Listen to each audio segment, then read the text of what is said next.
నేను చేపల పులుసు చాలాసార్లు చేశాను కానీ చేసినప్పుడల్లా ఒక్కోలా వస్తుంది. కానీ ఈసారి మాత్రం చాలా బాగా వచ్చింది. నేను చేపల పులుసు పెద్దగా తిన్ను, మా హస్బెండ్ కోసమే చేస్తాను ఇది. ఈ చేపల పేరు రూప్చంద్ అంటారు వీటిని. ఈ ఒక్క చేప మాత్రమే తింటాను నేను, ఇంకా చేపలు ఏమీ తిన్ను. ఈసారి పులుసు మాత్రం చాలా బాగా వచ్చింది. అసలు చేసుకోవడం కూడా చాలా ఈజీనే. ఆయిల్ చాలా తక్కువ వేసుకోవాలి ఇందులో, ఎందుకంటే ఆల్రెడీ ఈ చేపల్లోనే ఫ్యాట్ కంటెంట్ ఎక్కువ ఉంటుంది. అలా కర్రీలో అలా ఆయిల్ ఎక్కువ వచ్చేస్తుంది.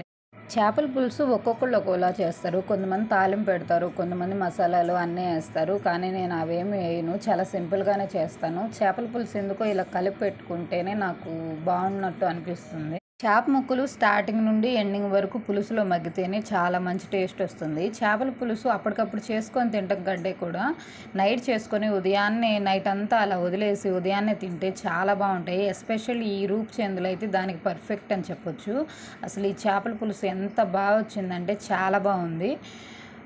మా హస్బెండ్ కూడా చేపల పులుసు చాలా బాగా వచ్చిందని చెప్పారు. మీకు ఈ కలర్ మామూలుగా లేదండి, జంపర్ మే బంపర్.